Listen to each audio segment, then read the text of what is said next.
It's kind of cool to, wherever you are in your life, to start to actually like yourself instead of finding fault with all these things of like, you also have to be open to, all right, there's some stuff I need to change. We all do. Hey, this is actually a good thing. Why don't I use it for good and temper it? That drive, when used for good, it gets them to places that it doesn't get other people. These are superpowers for people. How do you want to play it out? Redefine it, rework it, and make it yours. For someone to drive that hard, there's something else there, but it is a superpower, so use it. Welcome to Successful with ADHD. I'm Brooke Schnittman. Let's get started. Hi, everybody, and welcome to Successful with ADHD podcast. Today, I have Dr. Evelyn Higgins, and we're going to be talking about biology's role in ADHD, including epigenetics, the very controversial topic about how ADHD starts, how it exists, how it's created, the neuroscience behind ADHD, the behavioral health that goes along with managing ADHD. So if you don't know who Dr. Higgins is, she's the CEO of Pillar Health Systems and founder of Wired Biohealth and Wired Addiction. She's a recognized international expert in the epidemiology of behavioral wellness. She's certified in a lot of different things, including addictionology from the Diplomat of American College and also compulsive disorders. She's the Diplomat of the American Board of Disabilities Analysts, specializing in pain management as well. And she's had the honor of advising the U.S. Surgeon General, producing and hosting a Gracie Award-winning national syndicated health and wellness terrestrial radio program and serving as a 1996 Olympic team doctor and Olympic torch bearer. Very warm welcome, Dr. Higgins. Thank you, Brooke. It's my pleasure. So you mentioned that DNA changes. We know that. But a lot of researchers, including celebrity ADHD experts, say that you're born with ADHD. But if DNA is changing over time because of epigenetics and RNA, what does that say in your research of ADHD? Right. So what changes is the expression of that DNA, right? This is still your DNA. If we looked at those markers again later down the road, we'd see the same markers. But what has changed is how those markers express themselves. And that's where the idea and the power of someone's life can literally change as a result of that is what we want people to understand. What I've been told by some of my neuroscientist friends is that you're born with the ADHD gene, and then over time, it's either it comes out through life experience or it doesn't. And the same thing with cancer and other genes that you're born with. Is that what the research is showing? Right. So born with, and then that expression is what changes. So it's environment. If let's say it's an elementary school kid and, everything is really difficult in the school environment, maybe even the home environment is different. Now we're going to see those parts show up. Someone can say, I never saw this in my life. And then at 21, all of a sudden it was there. Well, what happened at 21? Well, I went to college. I was away from home for the first time. Mom and dad weren't telling me what to do. I had a part-time job. I had to manage my studies. I had to figure out money. I had to do all these other things. And those stressors brought out what was always there. So that changes the genetic makeup, or the DNA expression is changing because of the situation. Okay. Correct. So in scientific terms, that's how it's changing. Now, a lot of people will come to coaching and be like, listen, I had issues as a child with ADHD, and then I didn't. And now I'm an adult and I'm married with a kid, and all of a sudden it's exacerbated again. So are you saying, like, black and white, that the DNA is changing, or it's just life circumstances are changing and you haven't been taught how to manage your ADHD in these life circumstances? The latter, right? So what the environment has let that rear its ugly head again. right? So everything that's going on in that individual's life, the stressors that they're now experiencing, are saying, oh, I'm back. Here I am. I was always here, but I went away. Okay. Gotcha. So is there ever a case where the DNA, you have the ADHD gene, let's say, however, there's no stressor that comes out in your life, so you don't identify as a person with ADHD because you don't see how the symptoms are exacerbating? That could be. I mean, really, when someone goes for help, it's because those symptoms are showing up, right? So it may be that it never manifested itself symptomatically, always there, just didn't come out in their life. So that's that environmental piece becomes so important to understand. And really what I call the honesty inventory. We've got to be honest with ourselves. What's my environment? What are my stressors? What is my part? What's the parts that I can't change and control? And what am I going to do about that? Mm-hmm. Yeah, no, behavioral assistance with ADHD is so important. Mm-hmm. So often I get asked the question, should I start with medication? Should I start with coaching? Should I start with therapy? What's your opinion on all of that? So, I mean, because of the work that we do, I always want to see where someone's at in their physiology, right? Because with something like ADHD, also can look like it comes from something else. If someone's extremely anxious, it can look like I can't focus all of a sudden. I have no control. It's because of the anxiety, right? Or because of depression. Those can look like something else. So to me, the starting point is always, let's not guess. Let's see where we are in our physiology. And then let's say, okay, we've got to look at the coaching. If therapy is needed, all the medication, whatever the case may be, all those other parts. But I want to know what's the starting point physiologically for that individual, because we're all different. And in Western medicine, the way we treat people is just the opposite, as if we're all the same.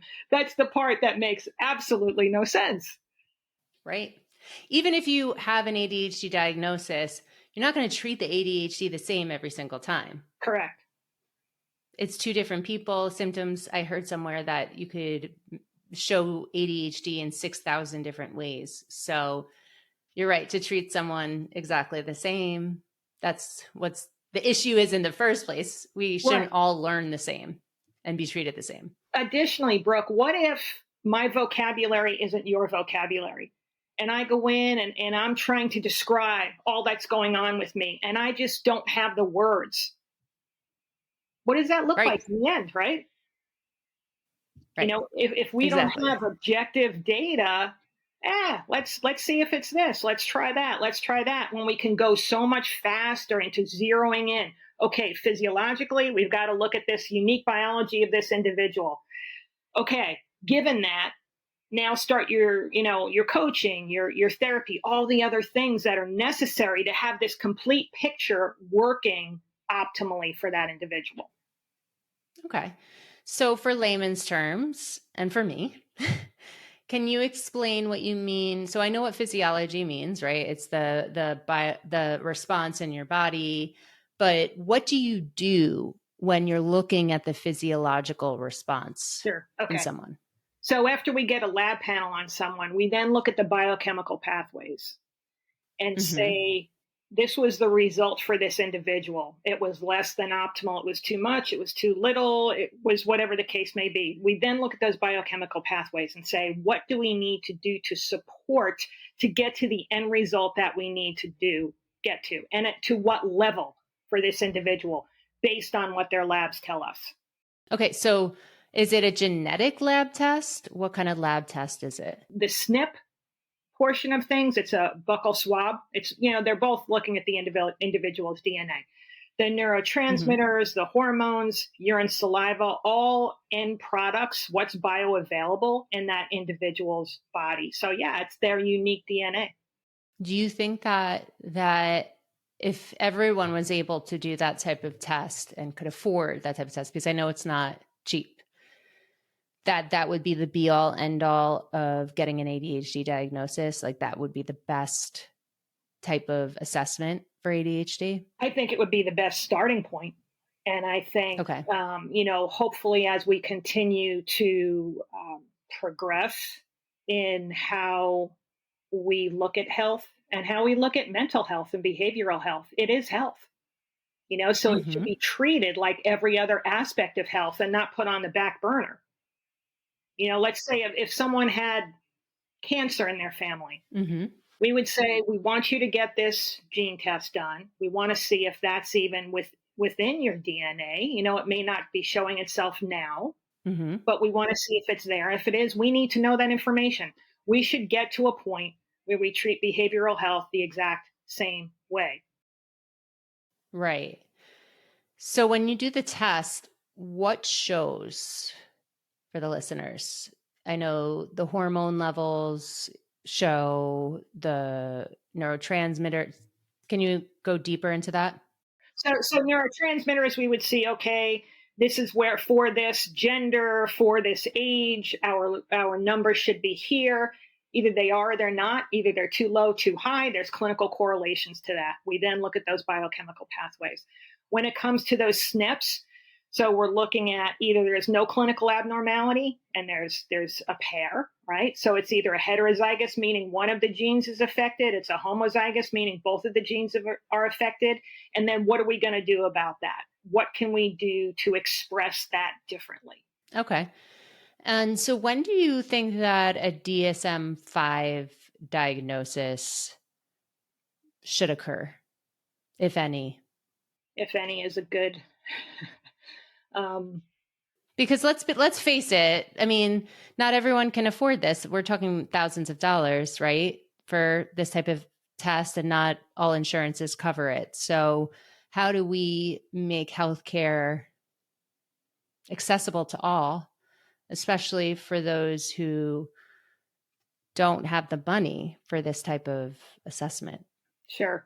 Well, and want to know about ADHD. Yeah, we are working on some pilot programs to try to get that done. We've had really large insurer come to us, and that says a lot that they came to us. We didn't go to them, and they said, we know that this works, so we want to show the efficacy, because if we can do that, then we can get it covered, and then the other insurance companies will do the same. That's all. That doesn't happen overnight, right? But the fact that there's chatter in that is pretty encouraging. Yeah. So people are noticing and seeing that there's an importance of being able to access ADHD diagnoses at a price for all. Yeah. Then at the end of it, regardless of your belief system of it should be covered, it shouldn't be covered. If you're the insurer and you're just thinking about dollars and cents, you're going to have a lot less to pay out for this individual if their life is working optimally. If that's your only thing, dollars and cents, bottom line, you're going to spend less on this individual if you get them working the best they can work throughout their life. Understood. And then to that individual, that's priceless. If you're working optimally all the time, I mean, you're living, your life is the best it can be. It's incredible. It becomes the gift it's supposed to be. Yeah. So besides behavioral support, how else do you help people manage their ADHD? On the part that we do, it's really the lab component of it. The testing. Yeah. We refer out to specific coaches, to specific therapists that handle that. And then they understand what it is that we do. So it's kind of like you've got, the teacher's guide going into it of their physiology. You can kind of shortcut insider trading of, here you go, here's what's happening in this person's unique physiology. Wow. So what would you see in the physiology that would indicate to you that someone needs coaching, or would indicate to you that someone needs medication, or that someone needs a therapist? Sure. Let's just use the example. Okay, ADHD, ADD, boom, that's what they've got going on. We're going to see phenylethylalanine, that neurotransmitter. not Mm-hmm. working correctly. We're going to say, okay, we're going to support it this way. We're going to start out by using biosynthesis precursors because each one of those biochemical pathways has a way that it works. Mm-hmm. If the next level of that is from the work that we do, okay, 9.9 out of 10 times, once we're supporting it the way we do, we don't have to get to the pharmaceutical parts. Sometimes we do. Most of the time we don't, because if your body starts saying, this is what I needed to work correctly, and now I have it, I'm now Mm-hmm. seeing how to make this correct levels, right? Also I've mentioned already, within ADD, ADHD cases, oftentimes we see markers of norepinephrine, epinephrine, dopamine, serotonin, Mm-hmm. right? 1, 2, 3, 4 of those. And we support those too, because it's all of it. Right. Our body always wants to remain in what we call homeostasis or balance. So we've got to address all of those parts of it. And when we are, and we then get out of the way, all of a sudden your body says, whoa, I get it. This is what I'm supposed to be doing. So are you saying that through the behavioral treatments and perhaps vitamins and supplements that someone can fire with their neurotransmitters to a way of homeostasis like a neurotypical person? Most of the time, yes. Wow. Yep. Most of the And time. how long does it take for you to usually see that when you refer out? Depending case by case, but when we work with someone, we do a 6-month plan. And for most people, by that 6 months, they're good. And they symptomatically, they start feeling different very early. Like within a week, 2 weeks, it's like, whoa, this feels different. And, yeah, because your body is starting to work the way it's supposed to. But we work with someone over a 6-month period of time. For extreme chronic cases, they've been going on for decades. It could take that individual longer. Do you ever say, okay, this person's ADHD is so extreme that even though we've tried the behavioral support, I think it's time we supplement him or her or them with medication? Absolutely. Yeah. Yes. Yeah. Gotcha. Yeah. Very interesting. So we touched very briefly in the intro about all of your backgrounds, and you support people and you have doctorates and certifications in addiction and compulsive disorders. Can you explain the connection between addiction and ADHD? Sure. First off, I would say when I talk to someone, a good 8 out of 10 times, when I'll say, did you ever have any diagnoses early in your life? It'll be ADD, ADHD. And really wasn't treated correctly. An addiction starts for one of 3 reasons: a diagnosed condition not being treated properly, an undiagnosed condition, a trauma that was never addressed. And that individual starts to self-medicate, not even realizing that's what they're doing.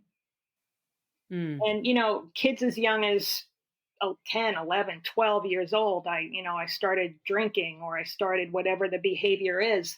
Older people, when they are old enough to go to casinos, I started gambling, and boom, I found what made me feel good. I was like, this is it. Eureka, I found it. And it's that self-medicating. And when you find what makes you feel good, you think this is it, right? And it works initially because you feel better for that little period of time, but it works until it doesn't work. And then that becomes your next problem. But it's always when you have to reach outside of yourself to bring something in to feel better, that's when we have to ask ourselves, what's going on with me, right? Why do I have to go outside of myself to come in here?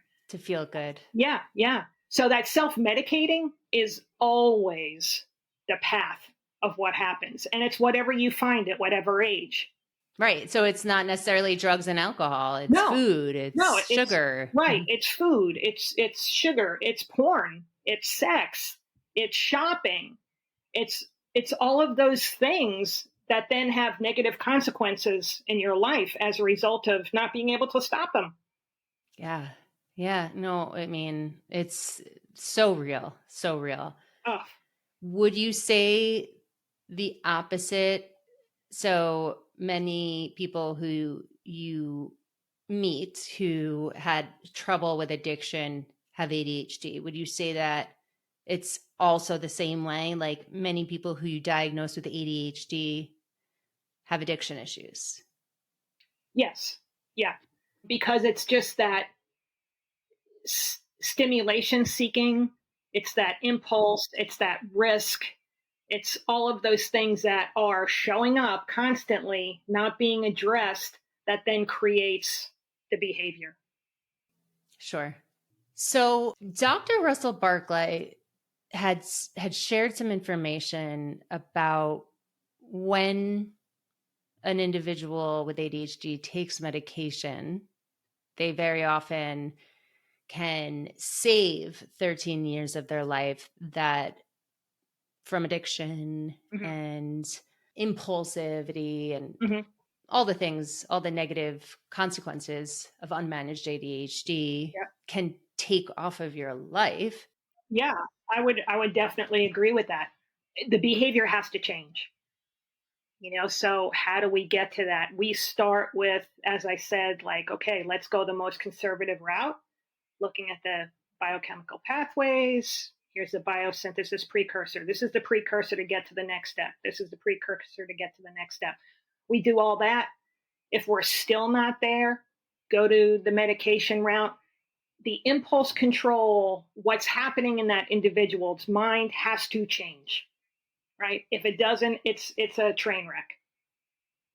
So whatever it takes to get to that point, I definitely agree. Like I said, there's oftentimes co-occurring. There's something more than the ADD, ADHD itself. There may be anxiety. There may be depression. There may be OCD. There may be all these other things, and we've got to address all of them. Rarely is there just a single situation going on.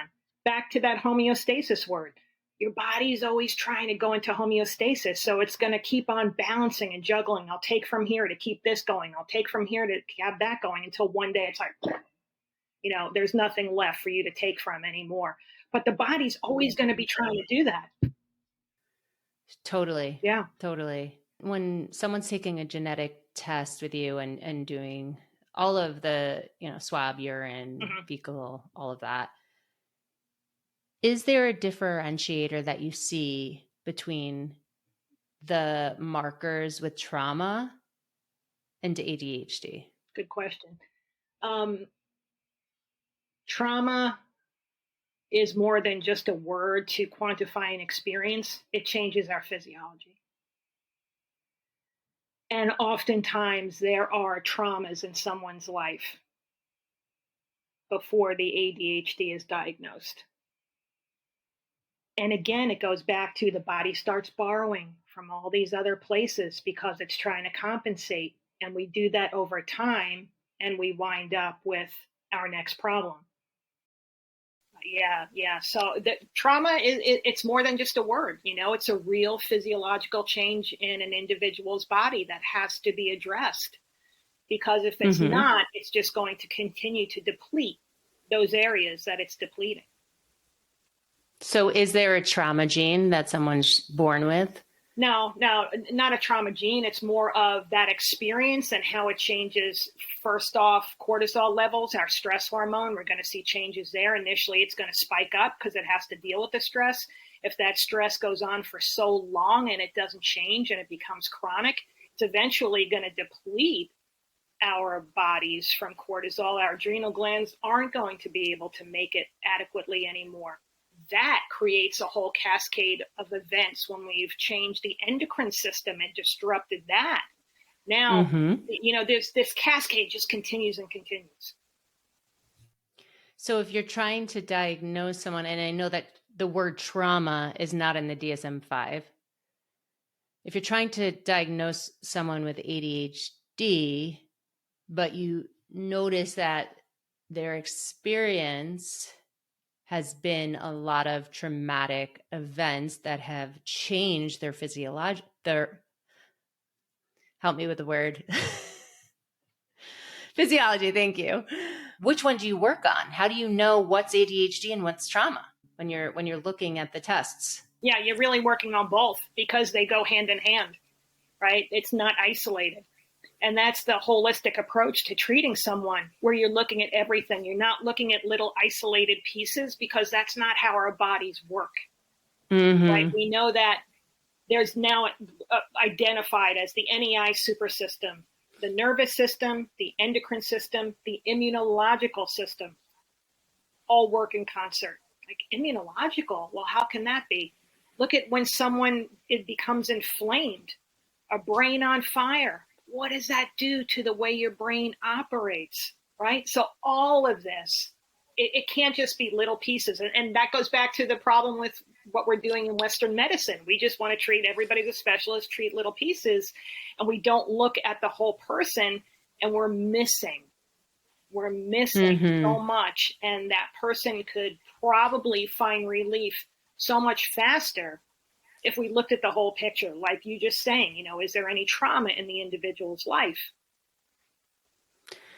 Have you noticed in your work that, and I know this is a strong word and it's controversial, but everyone who has ADHD has experienced some form of trauma? It doesn't have to be a big T, it could be a small T. Sure. Yeah. And that's a great way to say it, right? There's big T's, there's little T's in life, and we've all experienced them. And then it's how we process that experience, right? What's a big T for me may be a little T for you, or vice versa. But it's what it does to your unique physiology, not the next patient. It's what did it do to you, right? So yeah. What do you think about brain scans, SPECT scans, and ADHD diagnoses? Sure. I think SPECT scans are good. They tell us the operating areas of the brain. My thing is, so from that, how is it going to tell us to then treat, or what are we going to recommend as a result of that? We can identify, but then what do we do? Gotcha. So you can receive a diagnosis, but not necessarily know how to treat the diagnosis. Correct. Okay. And tell me a little bit more about like compulsive disorders and ADHD. Sure. Compulsive disorders, that impulse control, that risk taking, that aberrant behavior that we talked about in the beginning. It shows up. It's constantly there. And that individual isn't able to just say, shut it down. Someone else would say, just stop doing it. Well, if they could, they would, because their life is not easier as a result of, doing that behavior. And that compulsivity defining someone's life is so difficult. It's like with addiction, I'd say no one wakes up one day and says, I can't wait to ruin my life today. It's the same thing with that compulsive behavior. You don't wake up and say, today is the day. I'm going to ruin it. I'm going to lose my family, my friends, my job, my home. I'm going to do it all. It doesn't work that way. It's in our physiology, and it's not being addressed. And then beyond that, if it's something that's been going on for so long, the way you've operated in your life, okay, now we've got the physiology going. I can't tell you how many times with adults that have been decades of their behavior, they're like, okay, physiologically, I feel different now. I'm recognizing, is my desire there to change my behavior? I'm like, very good. Okay, this is where you really have to dig in and start doing the hard work. But to admit, I'm feeling my physiology changed, right? That's a win. That's half of it. Now, you got to change your behavior. Not easy, because your knee-jerk reaction is the same thing that you did yesterday. Although you're saying, I don't really feel like that, but that's what I do. So, it's 3:00. That's what I'm going to go do. Right. And that's such an important distinction. I'm almost 40. I learned I had ADHD at 35. If I said that everything I was treating my undiagnosed ADHD before 35. Because of my background in special education and being coached, not knowing I had ADHD. But if I said to myself, for those 35 years that I lived, I'm just going to change everything in 3 months, like that's crazy, right? Like you've lived this way, and your brain is encoded to think the way that you've always thought and to act the way that you've always thought. So that brings me up to a good point here. You said that usually it's about 6 months where you see like real change behaviorally. You put them on a 6-month plan. Then what? So either, we get to that 6 months, they've been doing great. They've engaged in coaching, in therapy. They're seeing the changes. What we do is try to be a catch and release program.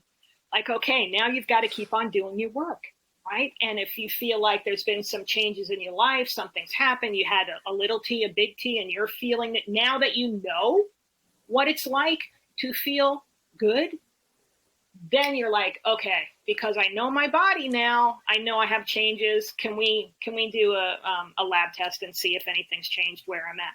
That's somebody that's really understanding how their body works. Yeah.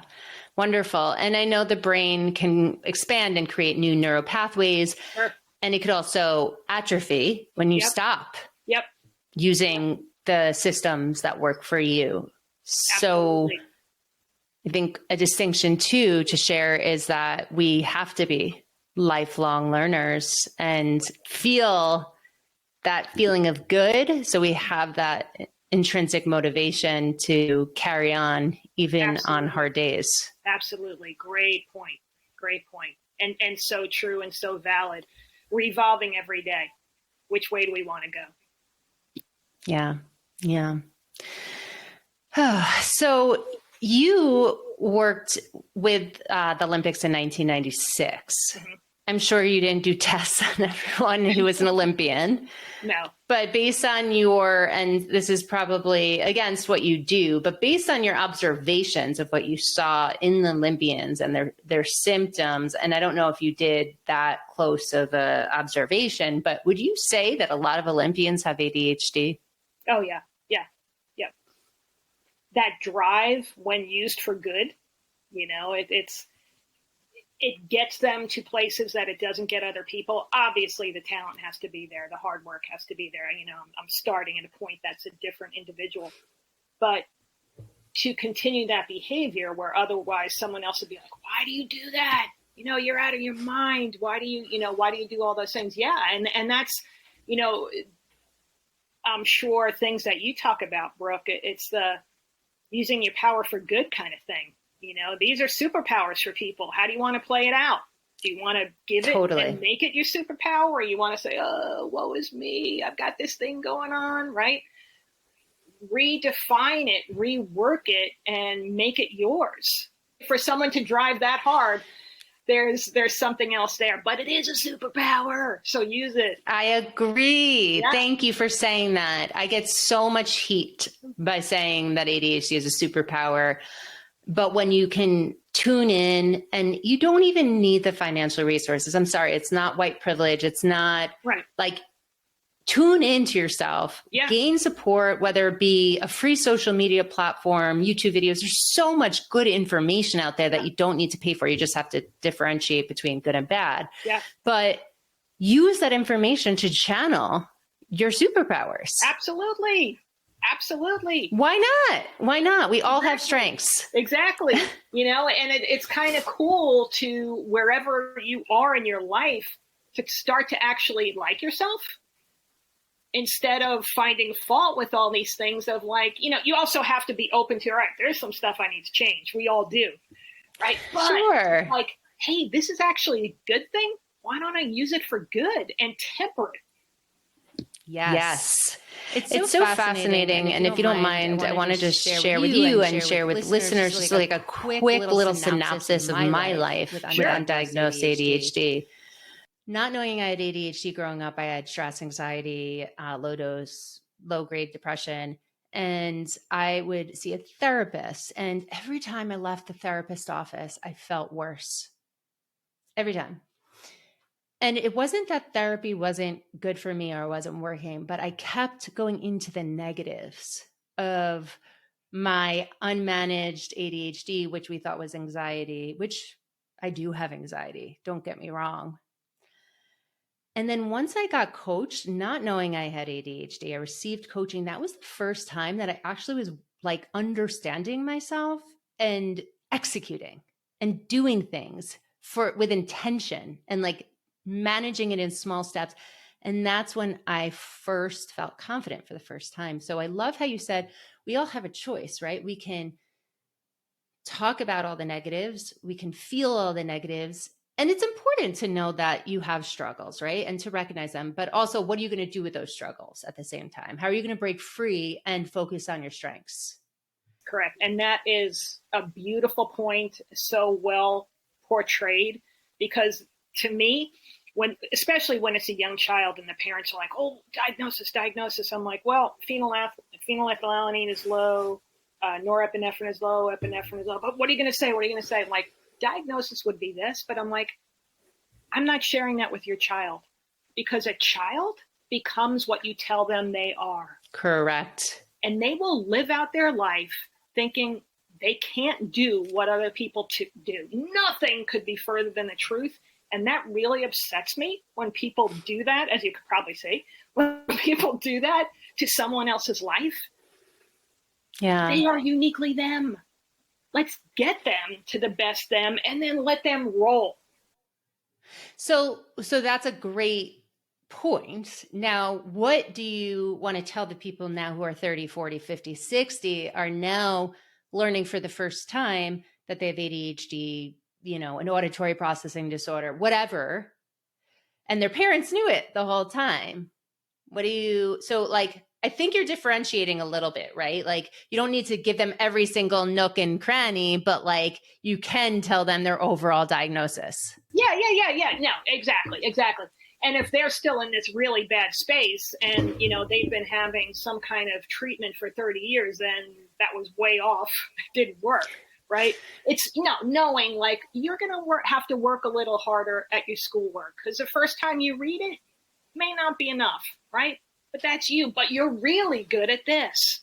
Yes. So instead of focusing on you're going to have to work harder here, let's focus on the really good, but be cognizant of here's the reality. And to understand and to teach that individual, everybody's got something. Everybody.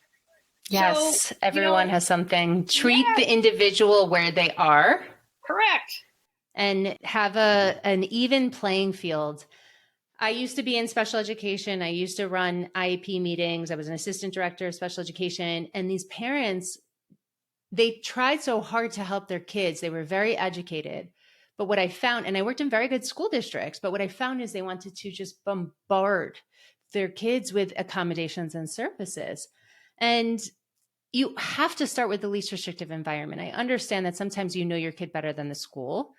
And at the same time, not throwing everything at your child at once to see if something sticks. Just like in your work, right? You get to be very clear on what it is that you're working with, and then you build on that. Right. So you don't treat the wrong symptoms and you don't give the wrong tools and accommodations and wrong support. So then the person feels even worse about themselves. It's very complicated. It is complicated.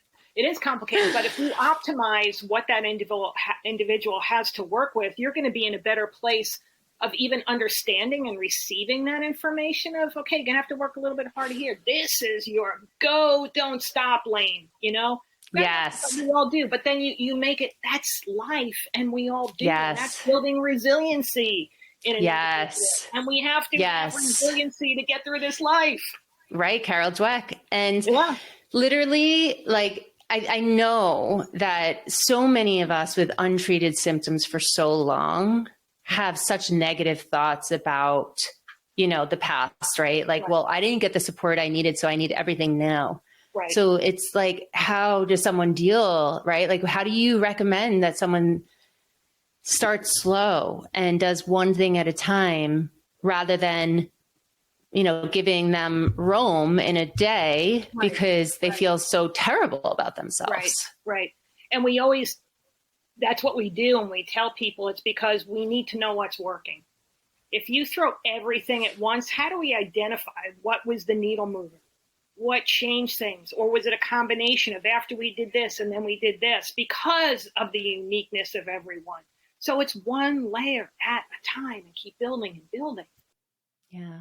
What's the longest it's taken you to create a plan that works for someone? There are, in a minority of cases, very small. There is people that stay on for lifetime of support, really. That's minority of cases. Most people within that 6 months, they're good. They're good. Yeah. And then because they now understand what it's like for their body to feel, they love it, right? Or their mind, they're like, this is a great feeling. They want more. And when I'm not having that, all right, time out. I think, here's what's going on. Should I retest? Do you think I need a little tweak here? Or what do you think I should do? And then it's that, the easy fix part of things. Yeah. Like, I don't want to use the word addiction, but it's literally like an addiction to feeling good about yourself rather than feeling terrible about yourself. Yeah. Yeah. People are like, I want to stop this feeling. This is a good feeling. It's like, yeah. And this is how it's supposed to be. But we don't know that. If we've never felt that before, we don't know what that feeling is. And once you feel it, you're like, wow, I can't believe how bad I felt. Yeah, it almost reminds me of when you're treating, and it's pretty much the same thing, when you're treating an injury, right, in your body, like if you hurt your knee or whatever, and now your knee feels really good or your calf feels really good, but your hamstring all of a sudden hurts or your neck hurts. Well, maybe all those things have been hurting the whole time, but you just haven't targeted other things. Yeah. It wasn't bad enough. Exactly. Awesome. Well, Dr. Higgins, this was an awesome conversation. And for people who are ready to dive in and learn more about their physiological makeup. Am I saying that correctly? I think I'm mixing. Okay. Physiological makeup. My working memory is not so great. Where can they find you? Sure. So our website's wiredbiohealth.com, wired4addiction.com. Go to either one of those. We have podcasts up on YouTube, Wired Biohealth. Go and watch some of those and start to say, wow, this makes sense. This makes sense. But reach out. We offer a 15-minute complimentary consultation. Just tell us what's going on with you. Is this something that you would benefit by? Is it not? Suggest, this. These things are accessible. Take advantage. Well, thank you so much for your time. It's so valuable.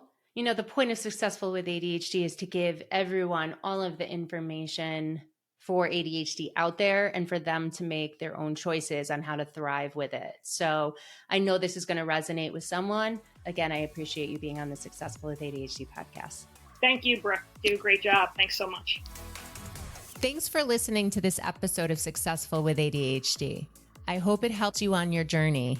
And if you need any additional support for you or a loved one with ADHD, feel free to reach out to us at coachingwithbrooke.com and all social media platforms at Coaching with Brooke.